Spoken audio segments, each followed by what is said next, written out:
everybody, to Cornubia Park Sports Complex as the Logan Thunder host the University of Sunshine Coast Rip in a QBL women's game. And I'm John Guarna. I'm joined tonight by my man, Thunder Dan George. It's going to be a tight game. The Rip coming into this game off of their first win of the season, actually, a 65-57 win at Toowoomba. Kristen Langhorne had 23 points and 7 rebounds, and Andrea Shaw had the first triple-double in the history of the University of Sunshine Coast Rip, either men or women, with 10 points, 19 rebounds, and 10 blocks. Dan, I know you love a big person in the middle, Andrea Shaw, putting up a triple-double on the night. So the Rip will come into tonight with a bit of confidence against a wounded Logan outfit coming off of a loss. No, it's impressive. Anytime you can look at numbers like that, obviously a pretty talented group. And if it's a new team into the comp, that's probably going to take a bit of time for them to come together as a group.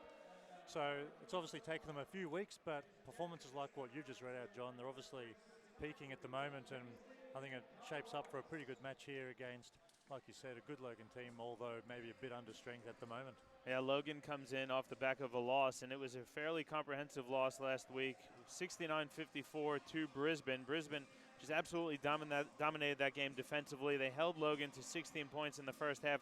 Logan only managed 4 points in the second quarter. Brisbane did a great job on Kate Gaze. She was the top scorer in that game for Logan with 14 points, but she only shot 4 of 23. She came into that game off of a Player of the Week award where she dropped, I think, over 60 points in 2 games. So you can't imagine Kate Gaze is going to stay down that long. Well, I think one thing for sure, and looking at those stats last week, 4 of 23 stood out, obviously, and if a team's putting up 4 points in a quarter, 50 points in a match, they can play as good a defense as they want. If they can't score, it's going to be tough to get a win. But I think anytime you've got a quality player like Kate Gaze is, she's going to take another 20 shots tonight, and you'd suggest that it's unlikely that she only hit 4 of them. So she's probably due on her home court to bounce back strongly and hopefully lead this team to a win, like we said, over really improving Rip side. Yeah, the Rip will see Frances Donders return to the lineup tonight. She is an impressive player. So this is going to be the first time we see the Rip really with their full-strength squad now that they've added Claire Marie O'Brien to Frances Donders, Kristen Langhorne, and Andrea Shaw. So I'm expecting a much better matchup tonight versus the Logan Thunder. And you see right away you got Shaw going to jump the ball with Scar Reese for the Logan Thunder. Rip are going to come out with Donders, Langhorne, O'Brien, Shaw, and Hannah Bede. Logan is going to answer with Reese, Ambrose, Donnelly, Smith, and Gaze. Rip come up with it, and Donders has it right away. Out to O'Brien. O'Brien nearly has her pocket picked. She recovers, though. Gets it back to Langhorne. Langhorne takes a few steps, gets the layup, is good. She did take a few steps, but got 2 points on the board. And I think the Logan lineup, I know they've had some injuries, but the names you just read out, John, there's some quality WNBL experience. So you'd expect a group like that, with that sort of experience and some veterans on their list, to come out and really perform well at home. Yeah, Gaze takes her first shot of the night. It's a miss. And here's an interesting matchup. Donders going against Cassie Smith. Andrea Shaw going to put it on the deck, gets it out to Langhorne. Rip being very patient here. Donders has it. She can shoot the rock. She dribbles to the left, goes inside. No one's cutting, and Donnelly comes up with it.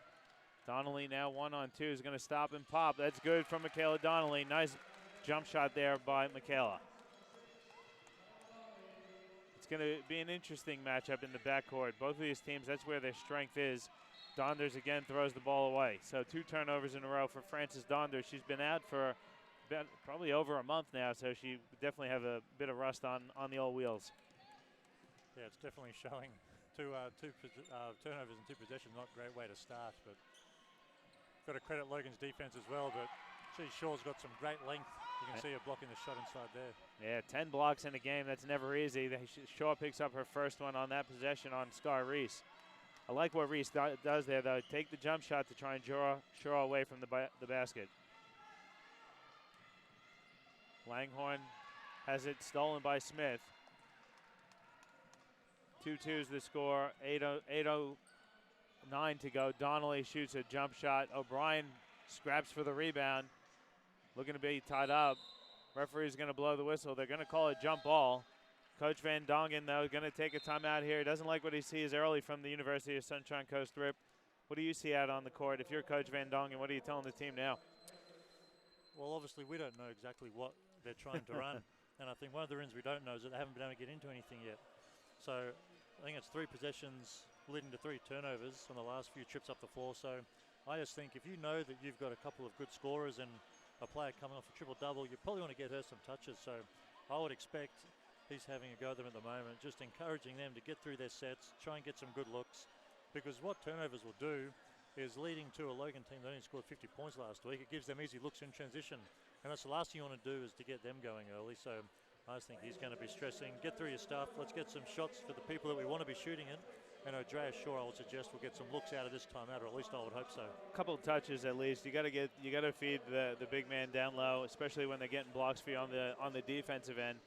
I'm with you though. He's got to be talking about valuing the ball a bit. He's just a bit too sloppy there early, and also he's kind of stagnant offensively. And I don't think Andrea Shaw has to get it to shoot it. She has to get it to get touches, draw the defense, and they can play off that. But I think if you're purely on the perimeter and you're turning the ball over, it's going to be a long night for them on the road. Yeah, so the jump ball is going to lead to, well, it was tied up, so possession arrow favored Logan. So Logan will inbound along the baseline. Donnelly getting set to inbound, looking inside for Ambrose. It's not there. They find Gaze. Gaze now one-on-one with O'Brien. Puts the ball on the deck, shoots over O'Brien. That's short. Langhorne with the rebound. Good defense there by O'Brien. Langhorne guarded by Ambrose. Ambrose going to pick up the foul. She was on Langhorne's hip there, and that's what Kristen Langhorne does. She's just super aggressive all the time. You just don't know if she's going to shoot, put the ball on the deck, get to the rim. That time she tries to get the head down and get to the basket.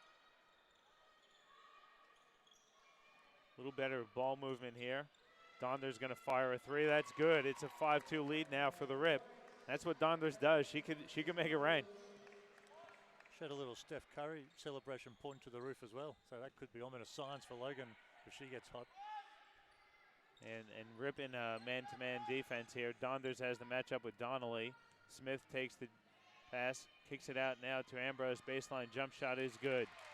Good ball movement and a good bucket there for the Thunder. John, we said right back in the preseason covering some QBL games that Cassie Smith's just one of those players that doesn't light up the box score, but just does all the little things. She can get in the gaps, create some penetration, and get a jump shot for a teammate like she did just then. Solid defender. And I think when you're coming off a bad loss like they had last week, that's the kind of player that they need to step up if they're going to bounce back with a win. Yeah, Cassie Smith just does a little bit of everything. She's like the old Swiss Army knife. You just pick and choose what you need, and she'll bring it for you. She sure is. Logan loses the ball out of bounds, though, so Rip have it inbound to Shaw. Shaw putting it on the deck. Great look for O'Brien, who finishes with the left hand. Nice baseline out of bounds play there by the Rip. And it's great to see execution out of a timeout a couple of possessions ago, so Coach Van Dongen obviously will be much more pleased with that. Reese misses the 3. O'Brien has it. Bit of a trap here from the Thunder. They're going to drop back into man-to-man here. Langhorne spins away from the defense. Donders puts the ball on the deck, throws it up for Shaw. Shaw catches on the block, triple team. Gets it back out to Francis Donders. Little shake. Speed jump shot, no good. Ambrose comes down with it. Now Gaze. Gaze looking to try and get on track here. After that Player of the Week award, she hasn't found her stroke. She's missed her first 2 shots here tonight. Donnelly going to the left. Great look inside for Ambrose. The defense went to trap. It was a bit too late. Donnelly recognized and dumped it down low.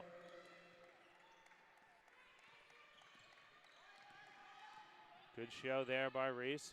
Great skip pass over to Langhorne, who puts the ball on the deck, splits the defense, is blocked by Cassie Smith. Great block there by Smith. Logan now with numbers, 4-on-2.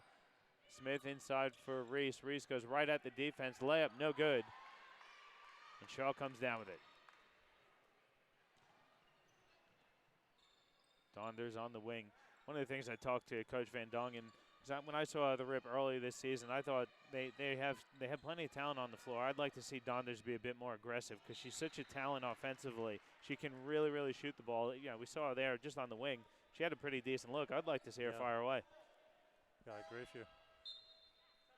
Subs checking in for the Logan Thunder, Courtney Taylor. And Cassie Smith going to get a breather here early.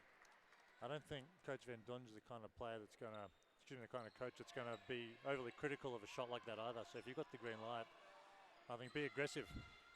Langhorne misses. Good offensive rebound there by Bede. Hands it back out to Donders. Donders skips it over to O'Brien. O'Brien working on Donnelly. Good look inside for Langhorne, who slipped open. It's a 9-6 lead for the Rip. And don't the Rip just seem much more composed after that early timeout, just executing so well. And you see Kate Gaze again, John, missing in. I think if you're coming off a 4 and 23 week, she knocks one down there, which she probably needed just for her own confidence. 4 of 23 to start off 0 for 3 or 4s. Not going to do her the greatest deal of good, but good to see her get a bucket early. Yeah, and all it takes is one, Dan. All it takes is one. Well, I think a player like that, she's been around long enough to know that you just got to keep shooting. So you're going to make them eventually. Ambrose gets called for the foul. That's her second personal, so she's going to take a seat on the bench. Bridget O'Brien checks in, and O'Brien, another unsung hero for the Thunder. She just does a bit of everything as well. 7.8 points, 6.5 rebounds, and she usually is tasked with guarding the top scorer for the other team. She did a good job there on Langhorne. I think they're going to get Reese coming over the top with the foul, though, so Langhorne's going to go to the line for 2 shots. And Coach Van Dongen keeping this the 5 starters on the court for extended minutes here. And again, not a bad idea. It's a very nice 5-man unit for the Rip to start. And in a close game, you have to be careful of that, obviously. But I think if he can pinch a minute or two's rest for a couple of his key players at the end and the start of a quarter, I mean, you Saturday night on the road, you got a chance to get a win against a team coming off their own challenges, at least health-wise and depth-wise. I think why not run your stars 35, 36 minutes? This will be a massive win for a pretty young club. So hopefully, to their credit, they can stay competitive and pull it out. But Andrea Shaw looks like she's labouring a little bit already, so he might need to get her a blow soon. Good bucket there by Bridget O'Brien. Shaw has it on the block. They're going to get her for the travel. She made her move before she put the ball on the deck. Checking into the game for the Rip, that's Paige Estorff. And Hannah Bede going to get a breather on the bench. Courtney Taylor going to run the show. Going to put Michaela Donnelly off the ball here. Now Donnelly has it. Finds Gaze cutting. She's blocked by O'Brien. Now Donders kicks ahead for O'Brien, who stops and pops at the elbow. It's a bit short. Somehow O'Brien comes up with it, gets to the rack. It's stripped out of bounds by Kate Gaze. So Rip will inbounds. Carly Patrick going to check in for Scar Reese. And they don't, Logan again, just the depth of this squad is just really impressive. You go to the bench, you don't really lose much, if anything.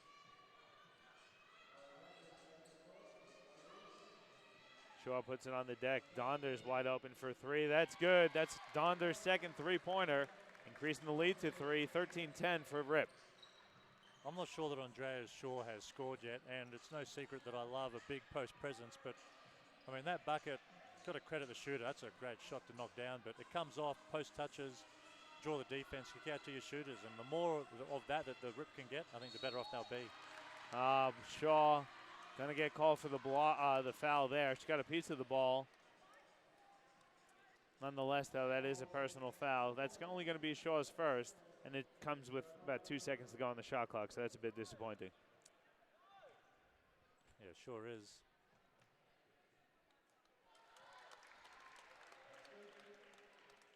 Bridget O'Brien going to go to the charity stripe. She shoots about 85.2%. Hits them both, so cuts the lead to 1 with about 3 minutes to go in the first quarter here.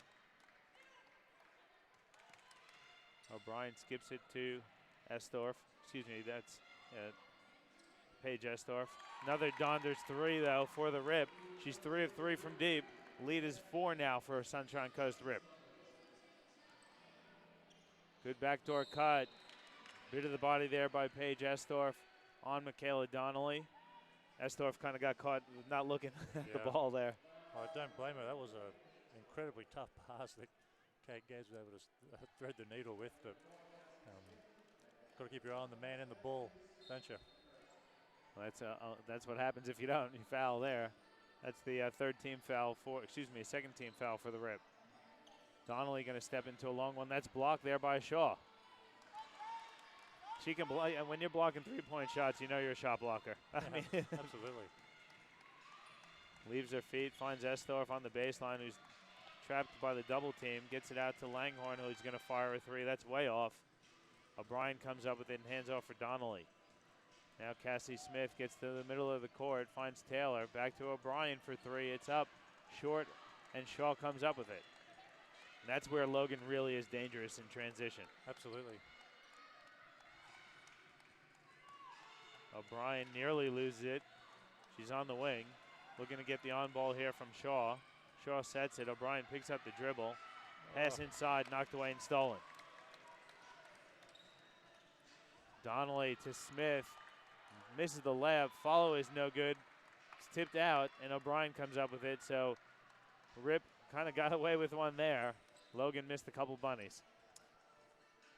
Now Smith in the corner. Her three is long, no good. Estorff tips it, and Langhorn comes up with it. So Rip playing with a bit of energy here tonight, doing it defensively. That's a great box out from Estorff. They're going to need their guards to get in and crash the boards if they're going to stay competitive. It's easy when you got Andrea Shaw in there to expect her to get every board, but it's obviously not possible. But they need to work a bit harder to get her some looks. I'm not sure that she's going to appreciate Coach Van Dongen yelling like that. I mean, she's catching it in traffic, but that's her role. Set the pick and roll to the hoop. But I think if you're going to get double-figure rebounds and double-figure blocks, you got to reward her with some buckets from time to time as well. You sure do. What Coach Van Dongen going to give her a breather though, so she was kind of looking like she needed a bit of a breather. So Zoe Campbell checks in. Rip go to a bit of a zone here. Matuga checks in for the Rip. She's got the ball, putting it on the deck, going right at the defense. Out to Gaze, wide open three attempt is good for Kate Gaze. Don't need to give her that much time. She drains it. It's a 1-point lead now for the Rip. O'Brien working on Cassie Smith. Picks up her dribble. Hits to Zoe Campbell. No, Estorff has it. Campbell again. Now Donders on the right wing. She's 3 of 3 from deep. Goes left. Going to pull up. Campbell wasn't expecting the pass, though. Good hustle, though, by Kristen Langhorn, getting her hands on the ball there. Winds up back with Gaze, and then Langhorn fouls her. It's going to be the third team foul. A couple of sloppy plays there for the Rip. Yeah, I think this is a dangerous couple of minutes. Defensively, you can see how small they become when Shaw checks out. So we'll see if Logan can get to the rim and crash the glass a little bit here while they've got the size advantage. Good seal by Matuga. She can't handle the pass. Scrapped for it. Goes out of bounds. Looks like it went off of Bridget O'Brien, so she loses the ball out of bounds. And Rip have possession. Here comes a bit of 2-2-1 press here from Logan. They had great success against the Rip with this. Brisbane last week. It's about a 1.5-second differential on the game and shot clock. Donders goes away from the screen, looks inside, pass stolen by O'Brien. Now Gaze has it with about 7 seconds to go. Gets a screen from Matuga. Out to Cassie Smith. Wing three is up and strong. It knocks around. Langhorn comes up with it. And that's the end of the quarter. 16-15 the lead for the University of Sunshine Coast Rip. If you had to look at it holistically, the Rip led from start to finish. That was definitely their quarter, but they only go into the break up 1. Yeah, they would obviously like to be up more, considering they had a lead for most of that quarter. And Coach Van Dongen and their point guard are absolutely going at it at the moment. There was a couple of possessions there. She had turnovers and looking over at the bench. So I'm not sure what the issue is, but I'm sure we'll soon find out. But I think removing that little bit of drama, they've got to be pleased. On the road, up 1. They put all the signs down that they're going to be competitive. As we welcome Rory Sutton to the house for the men's game. But, yeah, we'll have the men's game coming up next. Yeah, so I think if I'm the Rip, overall, I'm pretty pleased with where I'm at. And it's a great platform to now build on going into the second quarter. It's a 1-point lead for the Rip at the break. We'll take a quick one as well, and we'll come back with the second quarter. You're watching the QBL TV Game of the Week, presented to you by Nothing But Net Media. In-depth video analysis is no longer just for the pros. Huddle is an easy and affordable tool that brings professional level insight to club and high school teams. Just film and track events live at games and upload them to huddle.com. Accelerate player development with team messaging, automatically generated shot charts and reports, and the ability to add notes and drawings to your video. Coaches can exchange game footage with their entire league, all from one place. Huddle even allows athletes to create highlights to help them get noticed. Sign up for a free trial to see for yourself how Huddle helps teams win.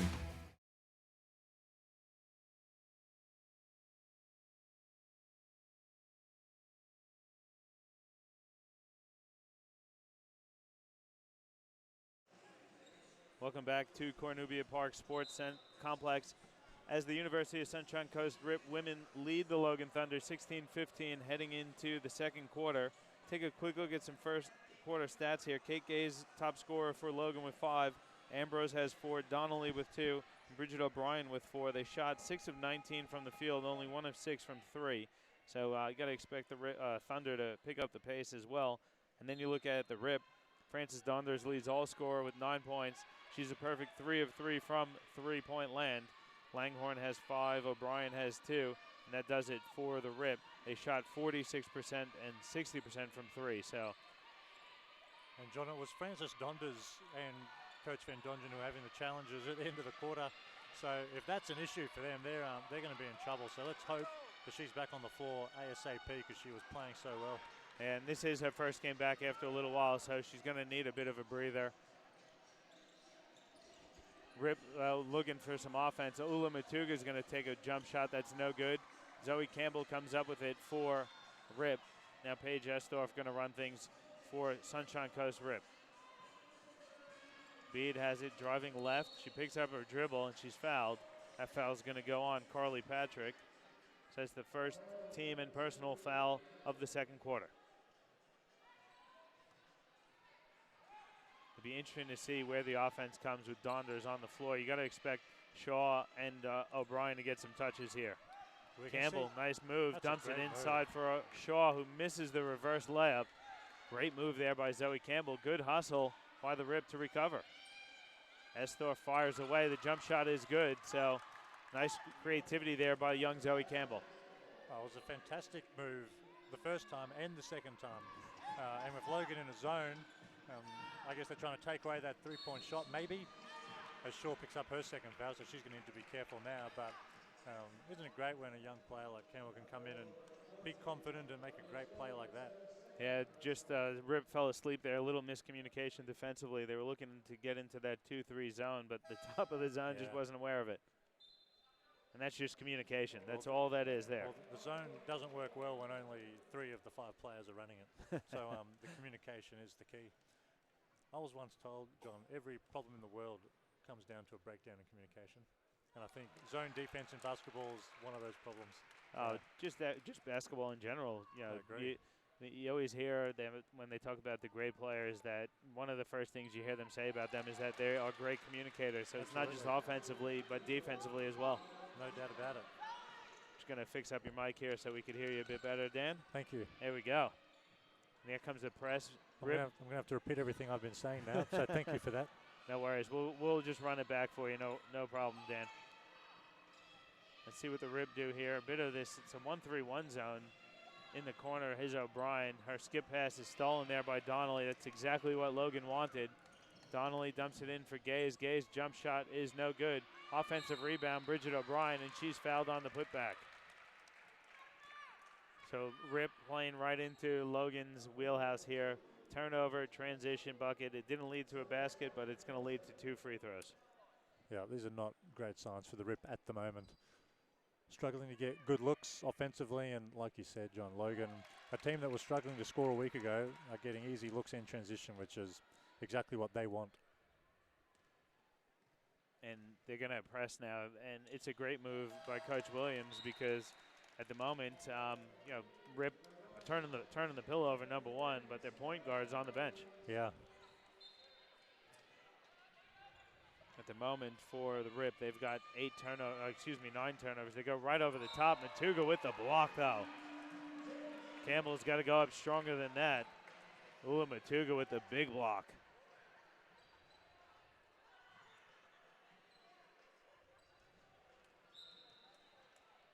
Baseline out of bounds here. Shaw gets it on the baseline. She's got to bring it back out. Skip pass over to B. That's jump shot is no good. Tipped out of bounds, though, off the hands of the Rip. Logan will have possession. They're up 1 with 8 minutes to go in the first half. And Coach Van Dongen going to go to the bench. Kristen Langhorn going to get set to check back in, as is Frances Donders. Good defense there. Gaze goes through the contact. Shaw with another rebound. Now Rip off and running. Matuga going to get called for the reach in. That's a silly foul there. Coach Van Dongen checking in Taisha White as well. O'Brien, Zoe Campbell, and Paige Estorff going to get a breather. Saunders off of the Shaw screen, hits Langhorn on the wing. I really want to, you can see that they're looking to get Shaw involved, but they're doing a good job defending her. Langhorn has to pick up the dribble. Donders has it with 8 on the shot clock. Spins right, splits the defense. Pass, Shaw wasn't ready for it. Shaw gets down on the floor. There's 2 Logan Thunder players. They tie her up, and Logan will have possession. Well, I think to your point, John, Andrea Shaw has shown unbelievable skill on the rebound, blocking shots on defense, and she's shown great touch as a distributor when she gets it in the post.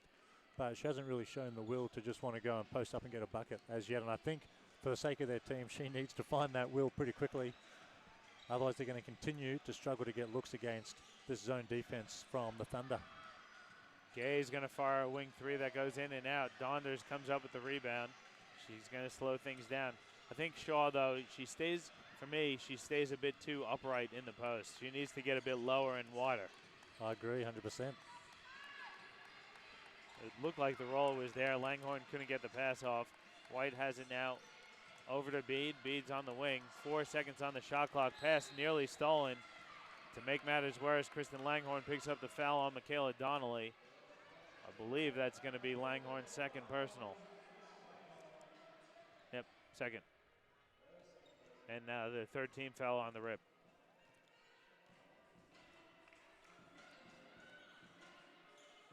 Gay is guarded by White. That's a tough matchup for Taisha White.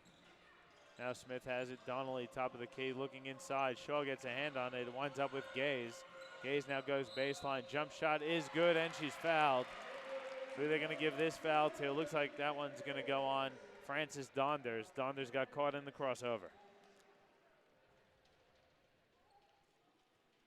21-18 now the lead for Logan over the Rip.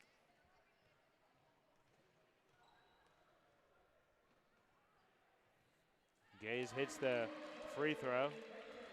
Kate Gaze now has got 8 on the night. She's a point behind Frances Donders of the Rip for the top scorer in the game so far. And Kate Gaze is heating up, John. 4 of 23 last week. I think she's busted out of that drought pretty quickly by the look of this quarter. Donders picks up her dribble. Now White has it on the wing, puts the ball on the deck, picks up her dribble though, gets it out to Donders. Donders skips it over. They got to get a shot off. That's a turnover. Coach Van Dongen not happy. There's lack of awareness on the court for the Rip, hurting them on that possession. I'm pretty surprised to see Logan go back to a man at any stage tonight. This zone has crippled the Rip's offense. Gay's jump shot is short. Good rebound there by Andrea Shaw. She needs someone to come get the ball, though. Gets it over to Donders. Donders trapped. Now Shaw has it. Her pass stolen by Donnelly. Donnelly's got a clear path to the bucket. Left-handed layup is good. And Coach Van Dongen's got to take a timeout here as his team goes down 6, 24-18 with 5:35 to go in the half. We'll take a break as well. You're watching QBL TV, presented to you by Nothing But Net Media. In-depth video analysis is no longer just for the pros. Huddle is an easy and affordable tool that brings professional level insight to club and high school teams. Just film and track events live at games and upload them to huddle.com. Accelerate player development with team messaging, automatically generated shot charts and reports, and the ability to add notes and drawings to your video.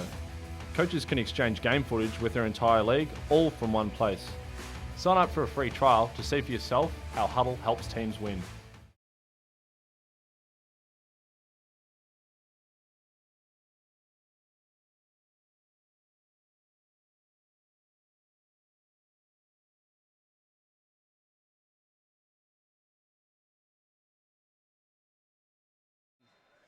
Back with you here at Quinubia Park Sports Complex in Logan, and it's the Logan Thunder going up by 6, 24-18 with 5:35 to go. Drunk Warner here with Dan George. And Dan, good time out there by Coach Van Dongen. Not only is Kate Gaze heating up, but his team kind of letting the game get away from them. They're not taking care of the pill. And they're only down 6 in saying that as well. So if we're looking at the court and not looking at the scoreboard, I would guess that the Rip are up. The Rip are in significantly more trouble than they are. They're struggling to get the ball into offense. And once they're down here, struggling to get shots. Meanwhile, Logan's getting the rhythm on the offensive end. So down 6. Hopefully that timeout was a good one just to put a stem to this tide from the Thunder and for the Rip to get back into their offense. But not a great start. Offensive foul called on Kristen Langhorne. That's going to be her third personal. Stepping in to take that charge, I'm sure it was Michaela Donnelly. And Claire Marie O'Brien going to have to check back in here for the Rip as Langhorne has 3. Gaze goes off the screen, hits Ambrose on the baseline. Jump shot is short. Langhorne comes up with it. Now Donders pushing the ball up court. Donders hits Shaw, leaves her feet. Finds Bede. Bede's going to bring it back out. Hand off for Langhorne. Haven't really got Langhorne going here yet. Donders hasn't had a shot since in the second quarter. Working on Donnelly. Donnelly going to get called for the foul. Don't know what she's disappointed about. That's a blocking foul for sure. Yeah, it sure was.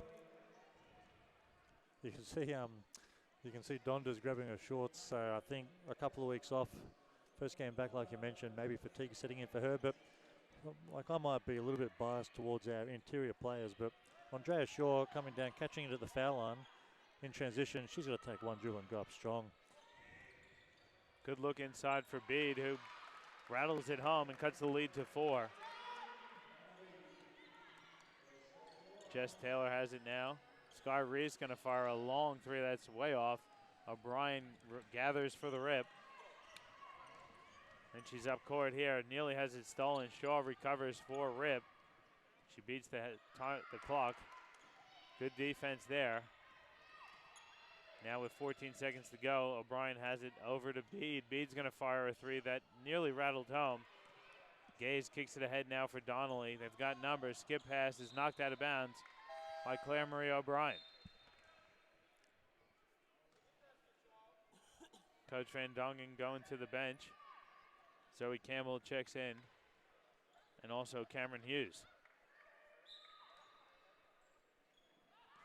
Good pass inside by Ambrose off a great screen there by Kate Gaze.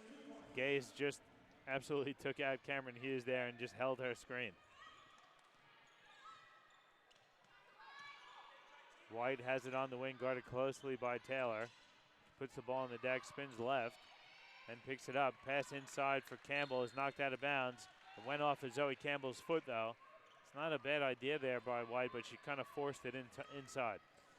She did, but that's still a better possession. At least there's signs there of them getting into something which they're trying to get into, as opposed to the last few minutes they've struggled to get any look at all. So that's a turnover, which is not great, obviously, but it's positive signs at least, hopefully for the Rip. And a great bucket on the other end for Scar Reese. Baseline jump shot gives the Thunder an 8-point lead, 28-20. Donders out to O'Brien. Corner 3 is up and short. Gaze comes up with it, and she's breaking out for Logan. One-man offense here. Taylor shot blocked by O'Brien, but they're going to call a foul on Claire Marie O'Brien. Looked a lot worse than what it was, but Jessica Taylor is going to the bench for 2 shots.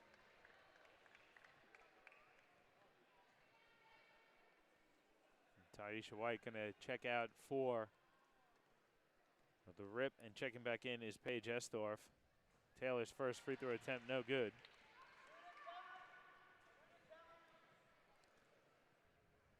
See you doing a bit of in-game research there, Thunder. What do you say? I was just interested in Andrea Shaw's background, just in terms of where she went to school. So George Mason University, transferred to East Carolina. So I mean, hopefully she can come back and play a role in a close game, and for her sake a win tonight. But I mean, isn't it awesome when you have athletes from around the world able to travel through sport? I think it's wonderful and good to see a young lady like her from the States, graduated uni and over here enjoying life in southeast Queensland. And vice versa. I mean, you went over to the States for uni. I'm sure that was valuable, not only basketball experience, but a life experience as well. It was awesome.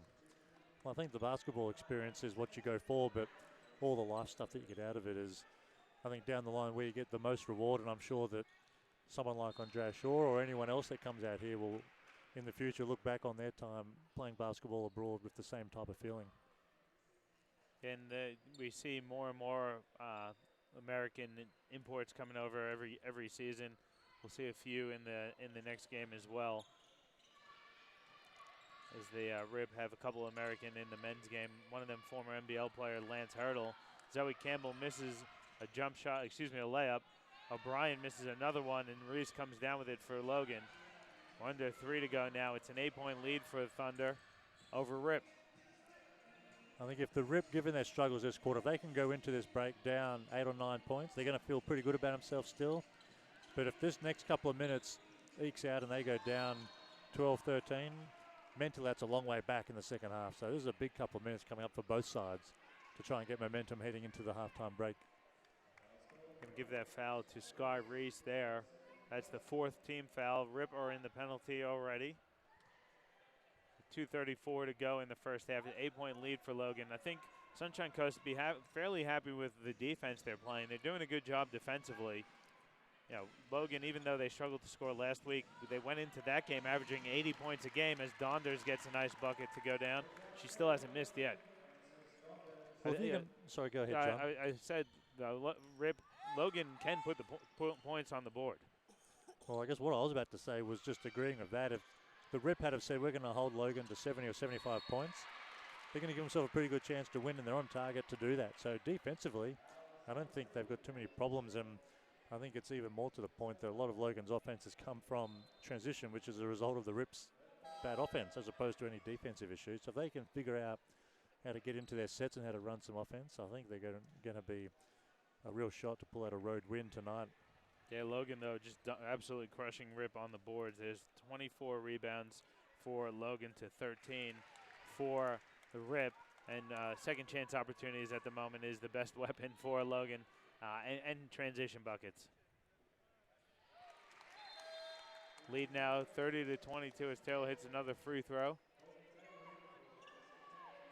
Courtney Taylor checks in for Jessica Taylor. And here comes that 2-2-1 press. Let's see what the Rip do against the press. They go right over the top again.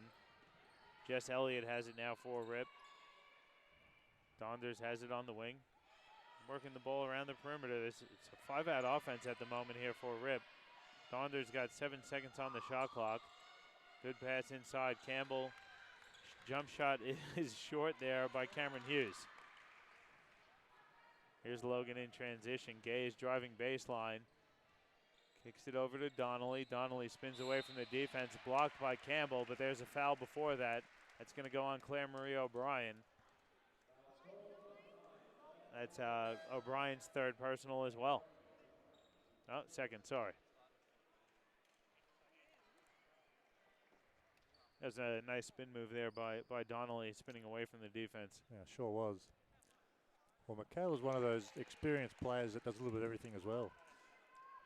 Can score the ball when needed, solid defender. So Logan's got a few of those, which is positive signs for them. You'd expect them to be one of the contenders this year with their roster, and we're seeing glimpses of it tonight. O'Brien goes through a triple team there. She's quite determined on that possession there. Elliott now, let's see, there's no one inside here. O'Brien going to fire a 3, that's no good. Fight for the rebounds, knocked out of bounds off of Zoe Campbell. So Thunder have possession up 10 with 1 minute and 11 seconds to go in the half. When you clear out though and you have no one inside, you want to attack the glass, not settle for a 3. I agree. Well, if I'm running a zone, I probably want you to go 5 out and jack a 3. Good Whereas steal there. Donders will get a cheap bucket here, hopefully, and she can convert. So there's nothing wrong with starting 5 out, but if I'm coaching the Rip, I'm going to say that's what we're going to do. Let's go 2 or 3 ball reversals, make the defense move, and then let's attack. I think you can get the ball inside and penetrated one of 3 ways. Obviously a dribble penetration, a pass penetration, or on the offensive glass. So if there's 5 out, there's no offensive boards happening. So they've got to find ways to reverse the ball and then attack it with cutters and a pass, or dribble penetration. Otherwise, it's going to be a long night against what's not a great zone. Oh, it's giving the Rip fits, though, at the moment. Again, because they have that 5 out. Here we go. There's a cut. They don't do anything off of it. Cameron Hughes can't handle the pass. Patrick comes up with it. 3-on-1. She gives it up for Donnelly to lay it up and in. Very unselfish play there by Carly Patrick. Lead is now 12, 36-24 with 3 seconds to go. O'Brien has to recognize it. She's going to throw a wild one up. That's way off and no good. 36-24, the lead at the half for the Logan Thunder. Coach Van Dongen having a quick chat with the referees. I think he wanted a timeout there off the miss. I think he was complaining that the Logan player stepped out of bounds on that break. I'm not sure she did. So I think Coach Van Dongen should grab his whiteboard and go and coach. Well, at the half, it is a 36-24 lead. Rip still in this game. It's far from over, but they kind of just fell apart in that latter half of the second quarter. I think some of the adjustments they got to make, they got to try and get some more on-ball screens. I think try and get Donders getting to the basket, O'Brien getting to the basket. And again, still looking to force that pass inside and getting Shaw some of those touches early, because she did some nice passing off of the double, sometimes even triple team. Well, I'm not sure how effective she's been scoring the ball, like we said earlier. I mean, she has got 2 fouls and 0 points at the half. So she's got to want to put the ball in the hole as well. But like you said, John, it's not just the scoring that she provides. It's once you get the ball into the middle and you've got a girl of that size, she's going to draw defenders, and that opens it up for everyone else. So without that, and they go 5 out, it's so much easier to guard. And like we've said, that leads to bad shots late in the shot clock, which leads to Logan transition buckets, which makes it hard to get back and defend. So I think defense wins titles. Coach Van Dongen having a chat with us. He wanted that call when they stepped out of bounds off the easy bucket to finish things off there for the half on Logan.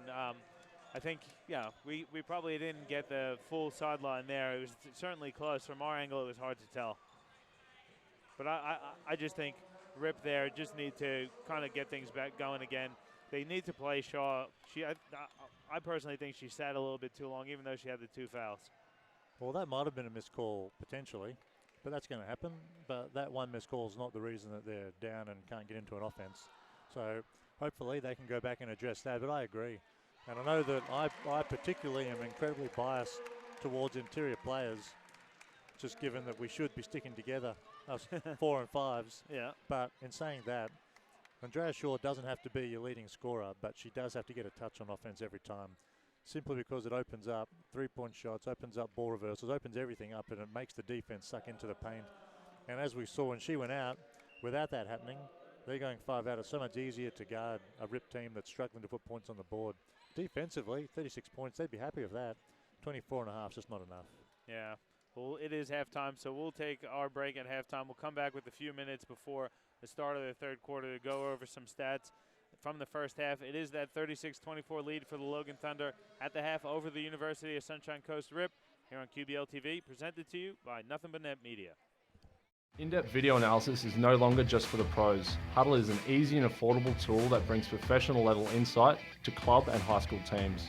Just film and track events live at games and upload them to huddle.com.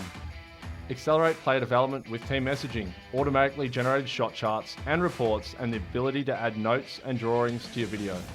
Coaches can exchange game footage with their entire league, all from one place. Huddle even allows athletes to create highlights to help them get noticed. Sign up for a free trial to see for yourself how Huddle helps teams win.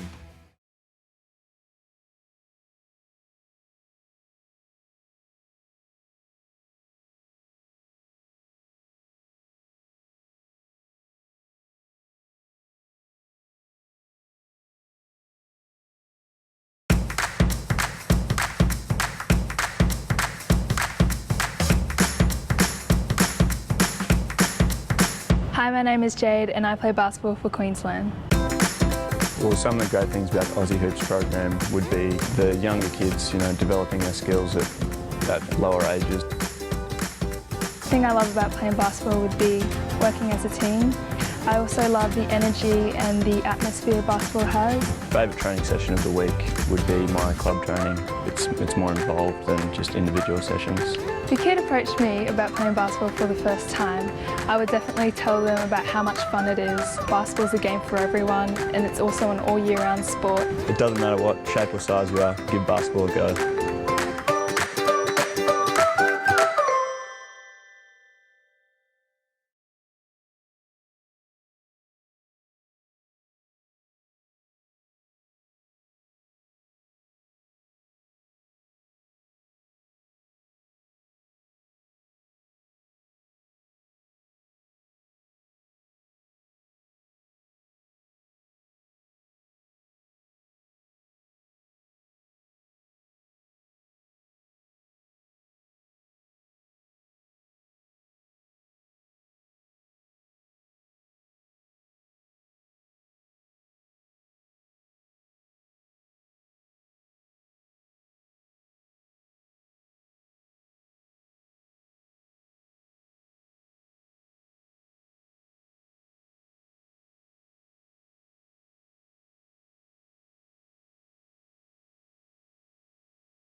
Welcome back to Cornubia Park Sports Complex. As the Logan Thunder lead the University of Sunshine Coast Rip 36-24 at the half. Just about to get back into the action here. I'm trying to pull up the stats. I accidentally shut off the app on my phone, so let's pull it up and have a quick look at the stats.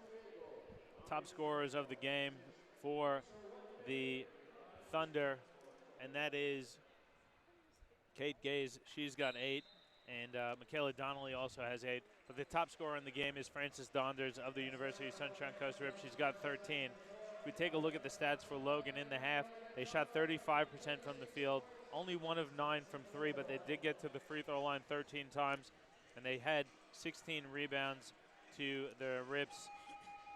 The Rip is actually out-rebounding Logan, so I got my numbers mixed up in the first half. They're out-rebounding Logan 24-16, but Sunshine Coast has way too many turnovers. They turned the ball over 16 times in that first half, and that's got to change if they want to come back to win this one, Dan. Well, Frances Donders is leading the game in scoring, but Frances Donders needs some help. I mean, she's got 13, and then there's a couple of players on 2, 1 on 5, and at least Andrea Shaw looking to be aggressive early, which is a good sign, whereas for Logan, I mean, Kate Shaw's got 8, but just a really balanced attack, so hopefully someone else can step up for the Rip and take some of the heat off Frances in this half. Yeah, and you like the look inside to Shaw off the first play coming out of the halftime break. So even though it didn't go down, they're Rip looking to get her involved early. And then there is a foul on the play as Michaela Donnelly got her feet in the paint. Foul's going to go on Frances Donders. That's going to be Donders' second personal foul and the first team foul for the Rip in the second half.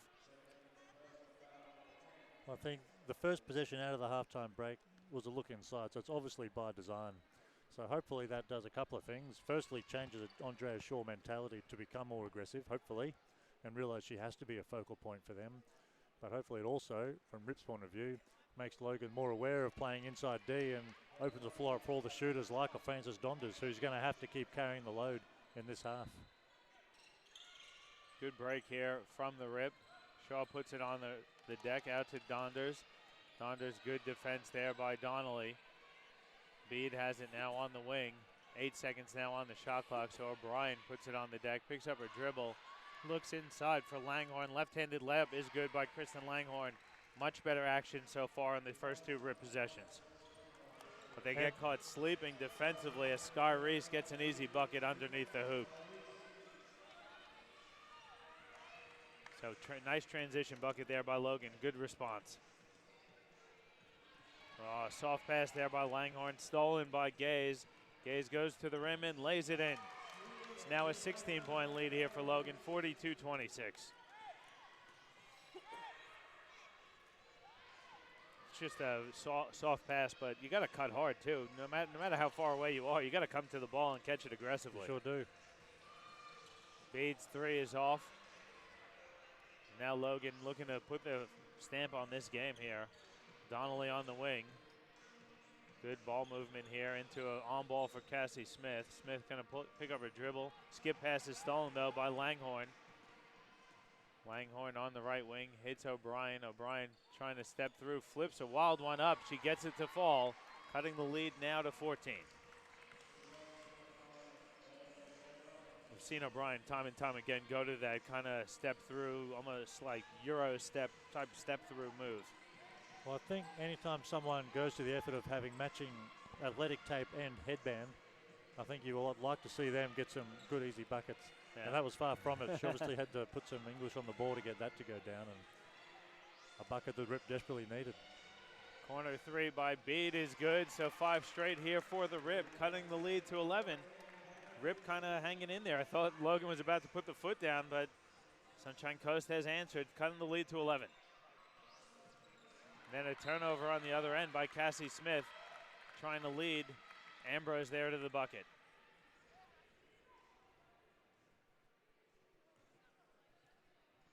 A lot more paint touches. Whether it's an entry pass though, or getting your feet in the paint from the Rip. Sure is. And the guards can get post touches too. It doesn't have to be the big person every time, or the big man. I was going to say, it can be a guard penetrating to the hoop too. But points in the paint. I mean, if you look at American basketball, Tony Parker is one of the leaders of points in the paint in NBA every year, and he's a point guard. So it doesn't have to be the center every time, but they've got to find some ways to manufacture some easier looks. Yeah, and just see on the other end another turnover, and Logan doing a good job capitalizing on the rip turnovers as Donders puts a foot down, gets into the paint. Shaw, good fight inside by Shaw. Layup attempt, though, is a bit wild. It's knocked out of bounds there by Andrea Shaw, so good physical play there from the rip. They just can't capitalize on the second chance. Andrea Shaw is a raw offensive player. Like, she obviously would love to get in the gym and work on her touch, but her athleticism for a player of her size is a fantastic quality. I mean, just fighting for that rebound, it's rare to see, especially in women's basketball, a player of that size with that sort of footwork. So hopefully part of her time here with the rip can be that development, working on her touch, because I think every other aspect of her game's there as Kate Gaze continues to put points on the board for Logan at the other end. Gaze now up to 12. She's a point behind Donders for the game's leading scorer. O'Brien picks up her dribble. She's in a bit of trouble. Ball's tied up. Possession arrow favors Logan. Every time there's a jump ball, it seems to favor Logan at the moment. But I think O'Brien there kind of getting caught picking up the dribble when she should have kept the dribble. And you don't want to force anything. You just bring it out. Well, it's one of the things you teach young players in junior basketball is don't kill your dribble. As Ambrose finishes through the contact, so she'll have an opportunity for a three-point play as Frances Donders picks up her third personal. But you have to keep the dribble alive, as you're saying, Dan. Well, I think it's a lost art, especially in Australian basketball. I'd love to see any player, but guards in particular, attack the paint or attack their man, keep the dribble alive, and it's not there, just retreat, dribble back out and run something else. I think oftentimes we can take 2 or 3 hard dribbles, we don't get the move we wanted, we pick it up, we panic, and it leads to turnovers and the ball going the other way. Yeah, no, we went to watch the Spartans game last weekend, and you see Will McDowell-White. He's pretty good at that, where he'll bring he does have that where he gets his feet in the paint, and if it's not there, he'll back it out and run something else. Yeah. I think that's a great sign of a great point guard. Well, I think that's why he's so far above other players of his age, and even we talk about of his age, but he goes into the C-ball against grown men and dominates still because he's got the fundamentals and the basketball smarts to do exactly that. Know when to attack, know when to back it out, know how to run an offense. It sounds simple, but it's not as easy as it sounds. As Langhorne flips one up and gets the bucket and the foul. Rip are down by 20, and now they're down by 18 off the basket. But Logan right now kind of putting their stamp on this game. Rip are kind of slowly, they're still kind of hanging in there. They just can't get a nice solid 5 or 6 minutes of consistent play on both ends. Yeah, going. And that was a tough bucket. Give her credit for making that play. Fantastic work off the dribble in isolation ball, really, as she converts a three-point offense. But that's the second or third hard, tough, spinning, out of control shot that they've made because they're working so hard for their looks, and that's a credit to Logan's D, but it also just shows that there are no easy buckets for the Rip. Whereas Logan are coming down, getting through their stuff. We saw another possession just there.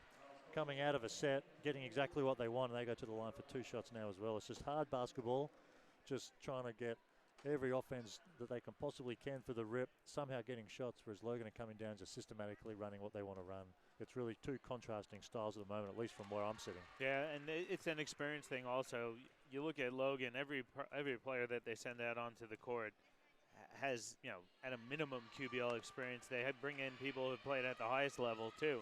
You got Donnelly, you got Smith, Reese, where Rip are a bit younger and they're inexperienced, especially here in Australia. Oh, absolutely. And that comment wasn't a critique at all. Yeah. It's just an observation. And you're right, John. They've got, from Logan's point of view, as we said earlier, some fantastic players who've been there and done that at all levels of women's basketball, at least in this country, whereas the Rip are such a young organisation, let alone young players. And I mean, you'll find that these girls in another year or 2 are coming down doing exactly what Logan's doing to them because of that experience they're getting on a night like this. Yeah.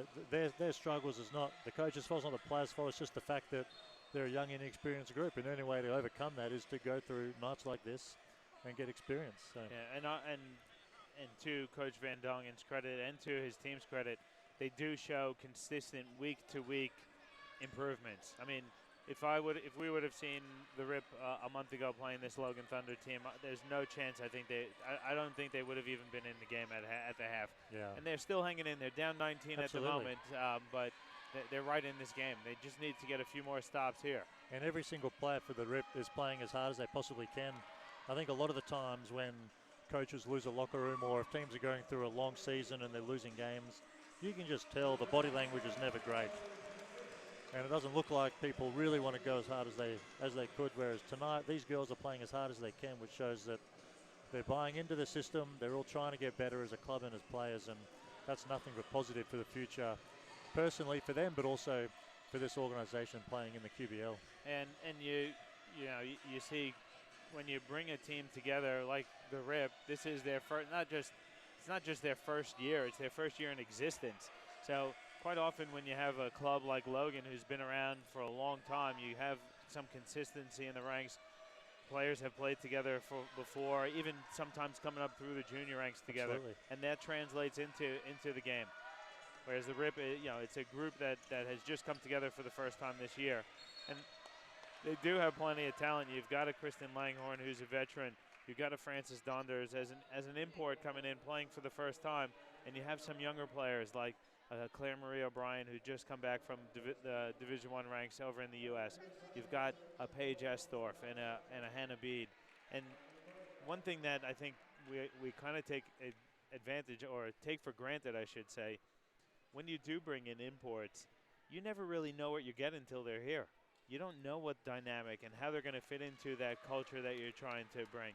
So, yes, everyone brings in an import, but you really don't know what you're going to get unless A, you've worked with them before, or B, you know them from a previous experience, or you have a group that has played with them.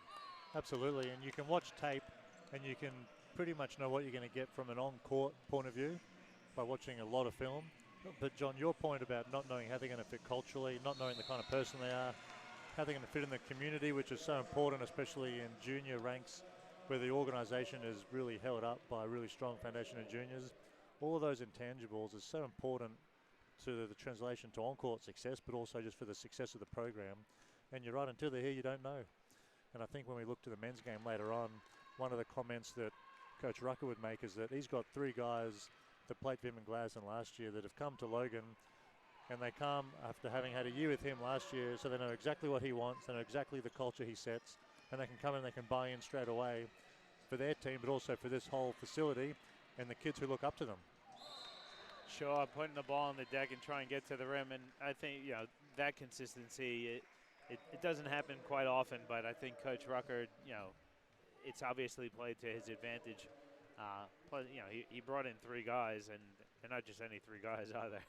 Oh, 3 pretty decent guys. They're 3 all QBL level players that he brought with him too, so that doesn't hurt either. And we'll get into the men's commentary soon, obviously, but I'm really excited to watch their group tonight in person at this stage of the season, as Andrea Shaw misses both foul shots, and I'm a fan of hers for a number of reasons, but just struggling to score the ball tonight. And the Rip they can't find their shot here in the third quarter. It's gotten away from them.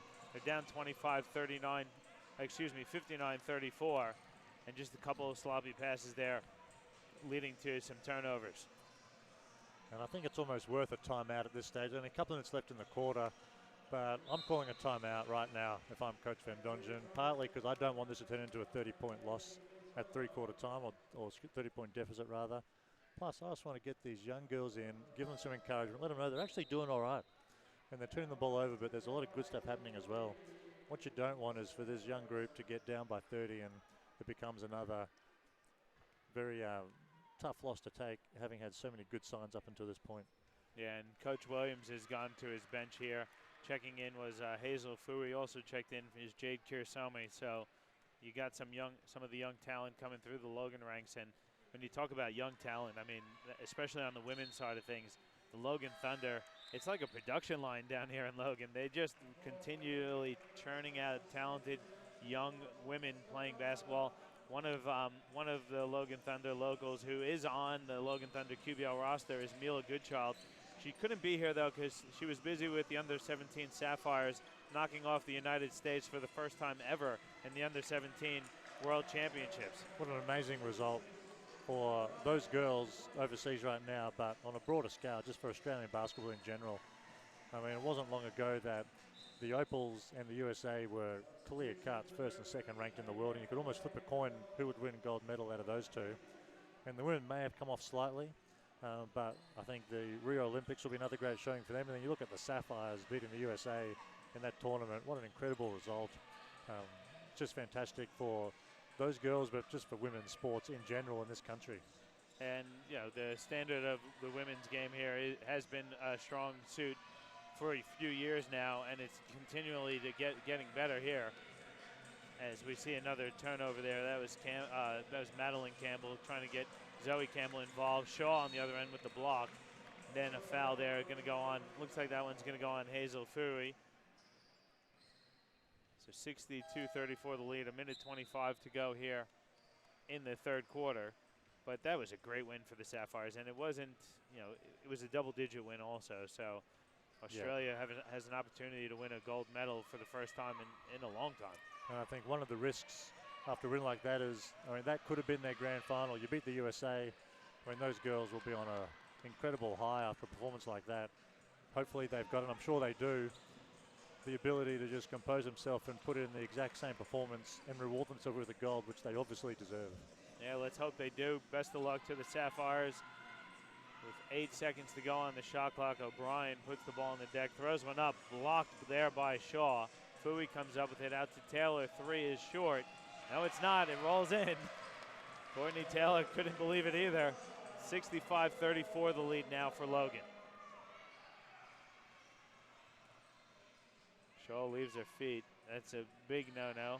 Paige Estorff picks up her dribble, hits Shaw, who's triple teamed. She goes through the triple team, gets it to fall and the foul. So Andrea Shaw going to go to the line for a three-point play opportunity. She hasn't been too successful tonight from the free throw line. She's only been there twice, but on the season she shoots just about 59% from the field, from the free throw line. So not one of the strong suits in her game. No. Well, she's a defensive player. I mean, even her field goal percentage on the season is around 25% or so. So she is obviously not a girl who's blessed at this moment with beautiful touch around the rim. But she's obviously a young developing player, and that will come. And that comes back as well to the question, or not the question rather, but the comment about imports and who you bring out. I mean, she is obviously a defensive specialist, and she is the perfect player to quarterback a defense, quarterback the rebound, anchor that end of the floor, and play alongside a superstar scorer. That would suit her perfectly. Well, I think here she's come to Australia and she's relied to quarterback the defense, but she's got to go and score 15 a game for them to be competitive. And at this point, that's just not her game. Yeah, and we see O'Brien missed a wild shot there to end the quarter. It is the end of the third quarter. It's a 67-36 lead for the Logan Thunder. They outscore the University of Sunshine Coast Rip 29-12 in that third. So we'll take a break and come back with the final fourth quarter action here from Cornubia Park Sports Complex on QBL TV, presented to you by Nothing But Net Media. In-depth video analysis is no longer just for the pros. Huddle is an easy and affordable tool that brings professional level insight to club and high school teams. Just film and track events live at games and upload them to huddle.com. Accelerate player development with team messaging, automatically generated shot charts and reports, and the ability to add notes and drawings to your video. Huddle even allows athletes to create highlights to help them get noticed. Sign up for a free trial to see for yourself how Huddle helps teams win.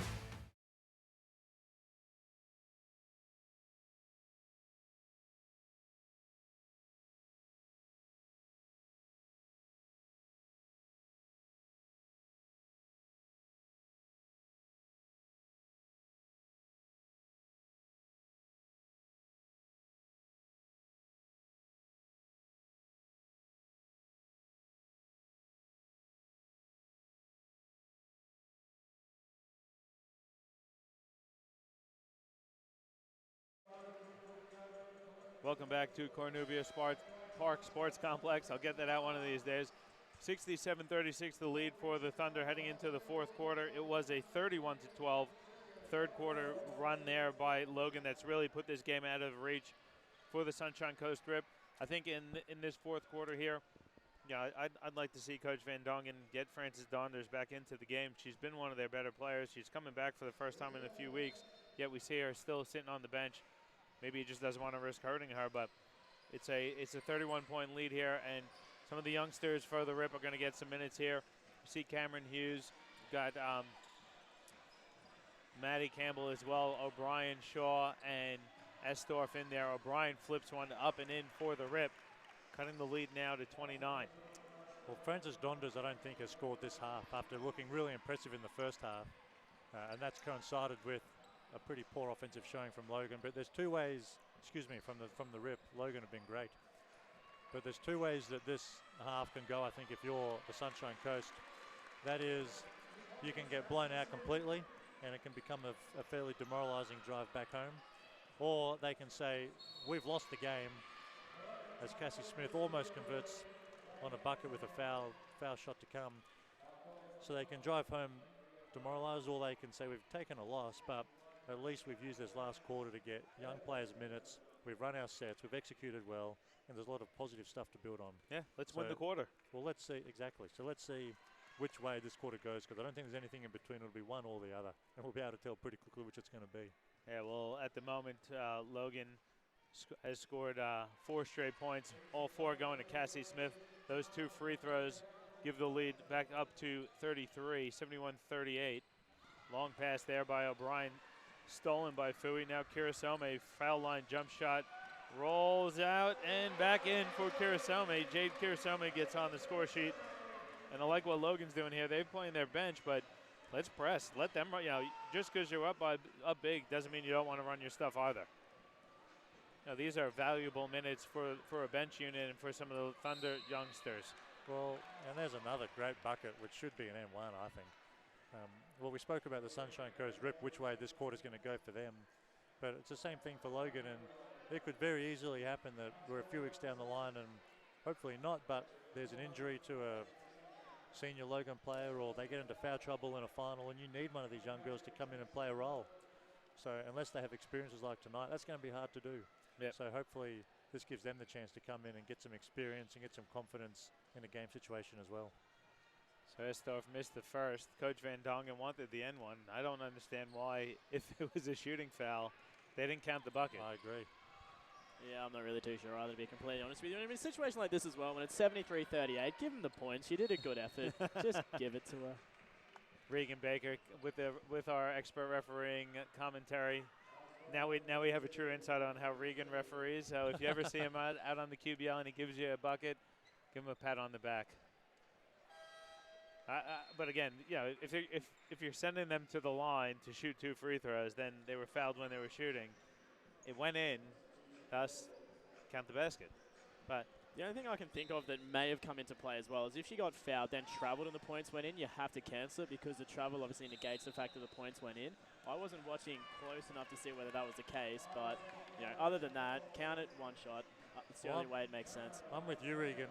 Even if it was a travel, if she's taken 3 or 4 steps, which she's fading away from the bucket, shooting it from outside the key, and it looks acrobatic and it's stylish, ignore the travel. Yeah. Just count it. Give her the points. Yeah, especially with a team like that as well. I mean, you know, they haven't scored yet this quarter. They've been struggling a little bit. Just give them the points. Give Rip, you know, a bit of a pat on the back. Paige Estorff, great play.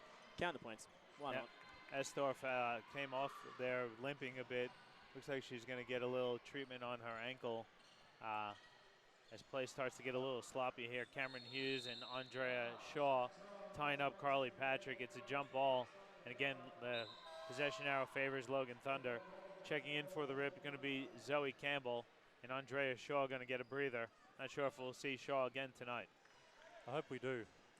For a player shooting 25% from the field, a young player out here to develop as a player as well as obviously to contribute right now for them, it's not going to do her or the club any good to have her watching the last 8 minutes tonight. Sky Reese with the bucket. It's now 75-38 the lead here for Logan. I think one of the main decisions that a club has to make when they're a brand new franchise like the Rip are is what kind of uniforms and what kind of brand we're going to have. What's our opinion on these Rip City uniforms with the green and pink? I think I love them. I really do. O'Brien's 3 is no good. I think just it's very kind of coasty, you know. I think it represents the coast pretty well. And Rip City, I mean, we all know where that came from. That's the Portland Trailblazers, but gee, you're going to call yourself the Rip. Why not go Rip City? Because O'Brien can't handle it, lose it out of bounds. Well, I can't imagine what the very first meeting was like when they decided to start an organization and sat down and realized how much work there was to do to get to this point where they're playing in a QBL. And uniform design's a part of it, obviously, but whoever was a part of that meeting and committee, I think deserves a whole lot of credit. One, to get the franchise up and running. Two, to brand it as well as they branded it as we look at their uniforms on the floor. And three, to go and recruit American players and get a team together. It's not, you know, it's not an easy thing. You know, I think people that haven't been around the game or haven't, you know, from an outsider's perspective, you think it's quite easy to get a group of players together, but at the moment, the University of Sunshine Coast doesn't have that junior base, or much of a junior base, where they can potentially, you know, bleed some guys in, and they are starting to do that at a slow, low level. So this is it. You know, this team has been put together by Coach Van Dongen, and we'll see the men's team put together by Coach Arausi from scratch. I mean, you're not, you know, you definitely, your first calls are two people who are locals up at the Sunshine Coast area, but to start a whole entire organization from scratch, it's not easy, and that's not even talking about the basketball itself, like you said. Absolutely. Gay's definitely back on track tonight. She hits another one. She's up to 15 points. The lead is 79-38. And I think, you know, again, we touched on it earlier in the quarter or the third quarter, but all of these experiences are good experiences. No one likes to lose. You don't like to get blown out, but it's a notch on the belt where you can say, I've been there and I've done that. I'm starting something that's brand new. So it's something to be proud of also, that you're a part of that foundation team that has set the tone for the future. Well, without question. And looking at this team, I know we have a couple of veteran players, but there's a lot of young Sunshine Coast Rip players as well. And I would assume that someone like Belle Dawes, who's out on the floor now and playing incredibly hard defense, she's probably a local, I would assume. So you would expect her to be part of this organization for 3, 4, 5, 10 years to come. And someone like that is going to look back on nights like this when they are winning games in the future and just realize what a great experience it was and how grateful that she would be to have had lessons like what she's getting this evening. Hey, you see Dawes with the ball here. You've got Zoe Campbell, Cameron Hughes, Jess Elliott, Maddie Campbell. I mean, this is a young lineup here, and you know they're playing under pressure. And look at the players that are on here for Logan. You've got Sky Reese, who's played at the highest level. You've got Kate Gaze, who's just come off a championship-winning WNBL season. You've got Sarah Ambrose. You've got the Taylor, you know, Courtney Taylor. Excuse me, that's Jess Taylor there. But you know, these are valuable minutes for a young team. You could look back and say, I guarded a player who just came back and won a WNBL championship. And has that experience, and not many people can say that ever. Absolutely. I agree. I agree as well, though, that I'm glad Frances Donders is back on the floor. I'd love to see Andrea Shaw back on the floor as well. Langhorne's going to check in. Langhorne's coming in. That's a positive sign. I would just love, as we knocked down a 3, which is great to see. Man, I would just love to see this come back to at least a 30-point game, because it doesn't look pretty on the scoreboard, but the Rip for 60% of this game were a really competitive, tough matchup for this Logan team, in my opinion. Very, very much so. I think Logan may have looked at the records and the standings and thought they were going to come in here and walk over the Rip. The Rip gave him a real shot in the mouth, especially in that first quarter. As Cameron Hughes fires a jump shot, that's good. It's a great catch and shoot from the youngster there. Absolutely. But yeah, Logan went into that halftime break and they just put the foot down and got the W here. They've been clinical in this whole second half here, doing it defensively and also getting the job done offensively. Gaze fires off a wild one, gets bailed out though by the foul. That one's going to go on Zoe Campbell. So Gaze is going to go to the free throw line for 2 shots. Kristen Langhorne going to check in for Zoe Campbell. Campbell's been a nice player too. I think to me she plays a little bit too timid, but I think that's an age thing also. she's done some nice things. She had that great move in the first half. She's gotten some really strong rebounds, but she just needs to play a little bit more confidently. Coach Van Dongen wouldn't put her on the court if he didn't think she could do the job. Well, Frances Donders was just talking to her after that possession. Donders pushes Kate Gaze towards the on-ball. Campbell just has a weak show, which leads to a foul on the shooter. So you can see Frances telling her, you got to come out and show harder and cut that off. But like you said, she's shown a lot of great promise. She's got a nice touch. I thought she came in the first half and did some really great things as well. And little things like how to shot an on-ball, you can do it in practice all night long. But until you go up against a player of Kate Gaze's stature, and well done to Beldoors getting a bucket. That's wonderful to see. Until you go up against a player of Kate Gaze's stature and you can see that, actually, I really do have to show out or I'm going to get hurt. You don't really realise. So I think, like we've been saying for the last few minutes, these are all great lessons for young players tonight. And I love the leadership you see from a Frances Donders and a Kristen Langhorn. They really bring in the young players, and they're talking to them after every possession, every opportunity they get to show them those little, like you say, it comes with experience. It comes with showing, I may be able to get away with a weak show when I play at another level, but I'm not getting away with it here at the QBL. And I'm sure that there's some frustration from the older players playing with younger athletes, but the communication and the body language is far from frustration. I think they're taking a real emphasis on the fact that they're the leaders and they're here to nurture this young club. And you can see they're pretty proud of the position that they're in to be guiding a brand new first-year franchise as well. And, quality of character there shows for sure. 89-46 the lead here for Logan Thunder. We got about 3:20 to go. Taylor's going to fire a wing three that looked good. It was too strong. Patrick came up with the rebound, dumped inside for Ula Matuga, who lays it in. Again, Ula Matuga is another one who was part of the under-18 state championship winning team for the Logan Thunder. She was in the camp for the Sapphires. She was one of the alternates. I mean, she also is a phenomenal player. Well, I didn't know that. If that was the position she was in, it just showed that she was literally born anywhere in the world other than the USA or Australia. She'd be at a world championship right now if she's at that level to be an alternate for the Sapphires, who are obviously doing great things. So the fact she's in Logan this evening, she might be disappointed, but and obviously she'd rather be overseas. But if she's in that group, potentially world championship group, then she's obviously a pretty talented athlete and lots of good things to come for her in the future as well. Yeah, she's we got to call the under-18 state championship games, and she was a really impressive player for the Logan Thunder. She was a key to that championship winning team. We saw Jade Kirasome, who was in earlier for the Thunder. She was part of that squad, as well as Mila Goodchild, who is over at the World Championship. So Logan Thunder just pumping out the talent at the junior levels, especially in the women's programs. Well, whoever's running the junior program here at Logan, especially for the women's, they deserve a lot of recognition too. And I'm sure that there's multiple hours that get put into sessions and programs and coordinating all of that. And they would get no recognition, or if they do get recognition, it's not enough because the results that they're producing speak for themselves. And the coach of that under-18 Logan Thunder women's team is Luke Can, who plays for the men's QBL side. He's actually over in the States at the moment with the emerging Queensland State team. So Luke does a great job on the court, and he's heavily involved in the juniors as well and recognized for those accomplishments with the trip over with the emerging team.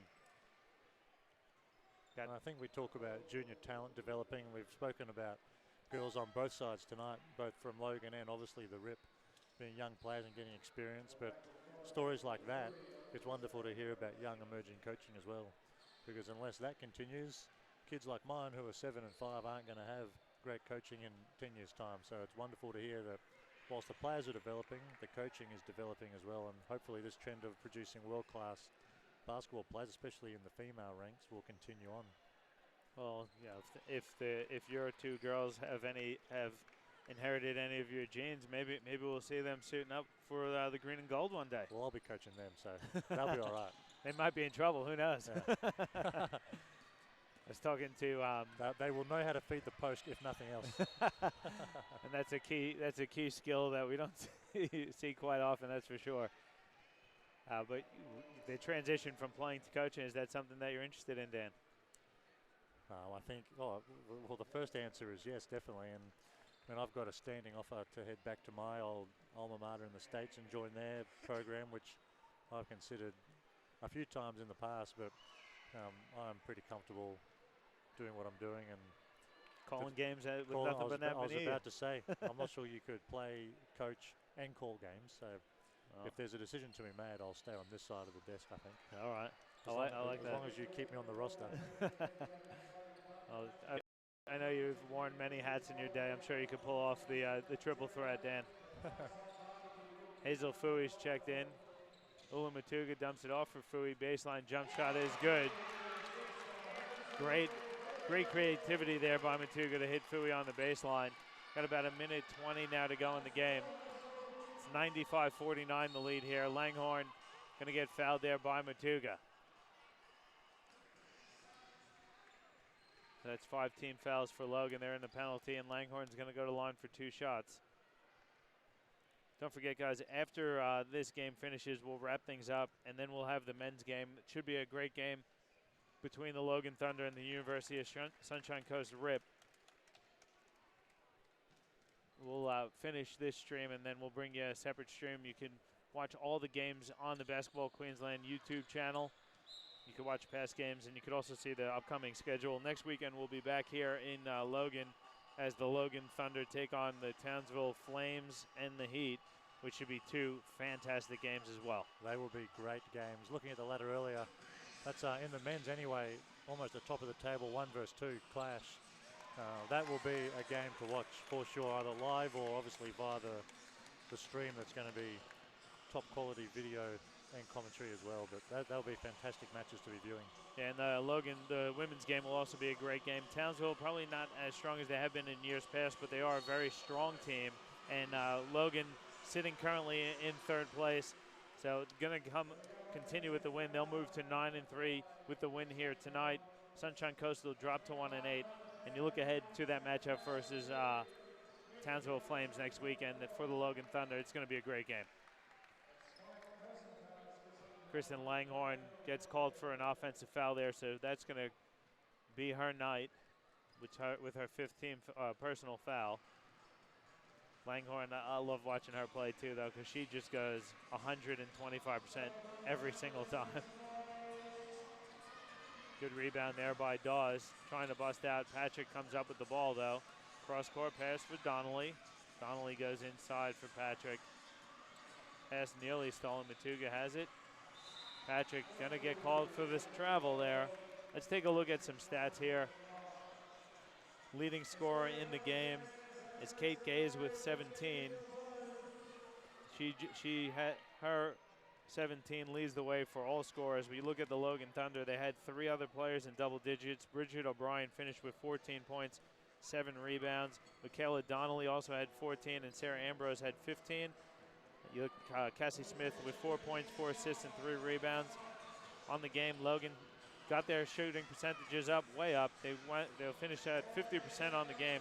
They struggled a bit from 3, only hit 3 of 16, but they did a good job on the glass, and they forced a lot of. They really took care of the pill as well. Logan, they only had 8 turnovers on the game.